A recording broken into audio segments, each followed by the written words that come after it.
யாழ் மாவட்ட சுயேட்சை நாடாளுமன்ற உறுப்பினர் அர்ச்சுனா ராமநாதனின் நடவடிக்கைகள் தொடர்ச்சியாக விமர்சனங்களுக்கு உள்ளாகி வரும் நிலையில் புலம்பெயர் நாடுகளுக்கு சென்று அங்கு தமிழ் இளைஞர்களை கொச்சப்படுத்தும் வகையில் கருத்து வெளியிட்டுள்ளமை பேசுபொருளாகியுள்ளது. இந்த நிலையில் நாடாளுமன்ற உறுப்பினரை யாழ்ப்பாண இளைஞர்களுடன் பகிரங்க விவாதத்திற்கு வருமாறு சாவகச்சேரி நகர சபையின் உபதவிசாளரும் சாவகச்சேரி ஆதார வைத்தியசாலை பிரச்சினையின் போது அர்ச்சுனாவிற்கு ஆதரவு வழங்கியவருமான ஞானப்பிரகாசம் கிஷோர் சவால் விடுத்துள்ளார். வணக்கம்.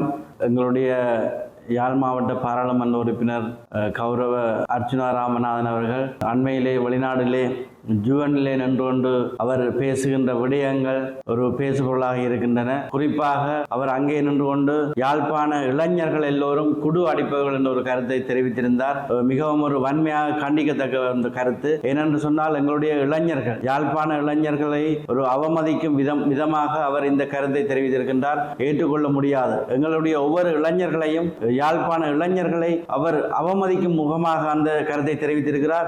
எனவே அவர் அந்த கருத்தை வாபஸ் பெற வேண்டும். நான் தவறுதலாக நான் மது போதையிலே அந்த கருத்தை தெரிவித்து விட்டேன் என்று அவர் பகிரங்கமாக ஒரு மன்னிப்பு கேட்க வேண்டும். யாழ்ப்பாண இளைஞர்களிடம் அவர் பகிரங்கமாக மன்னிப்பு கேட்க வேண்டிய தேவை இருக்கின்றது. உண்மையிலே யாழ்ப்பாணத்திலே இளைஞர்கள் போதைப் பொருள் எத்தனை வீதமானவர்கள் பாவிக்கின்றார்கள், எத்தனை பேர் போதைப் பொருளுக்கு அடிமையான என்ற ஒரு விவரம் அவரிடம் இருக்கின்றதா? எழுந்தமானமாக அவர் வளமையாகவே அவர் கதைப்பதாதான். எழுந்தமானமாக தன்னுடைய வாய்க்கு வந்ததை அவர் பேசுவது வளமை. அதை போல எங்களுடைய யாழ்ப்பாண இளைஞர்களை அவமதிக்கும் பேசின விடயத்தை நான் மிகவும் ஒரு வன்மையாக கண்டிக்கின்றேன். அவர் இதற்கு பகிரங்கமாக எங்களது யாழ்ப்பாண இளைஞர்களிடம் பகிரங்கமாக இந்த கருத்துக்கு மன்னிப்பு கேட்க வேண்டும். அதையும் விடுத்து வெக்கக்கேடு என்னென்னு சொன்னால் ஐக்கிய நாடுகள் சபையிலே போய் அவர் என்னென்னு சொல்வது, அவர் தன்னுடைய ஆதாரங்களை பல மாதங்கள் செலவழித்து ஆதாரங்கள் சேகரித்தார் சொல்லுகின்றார்கள்.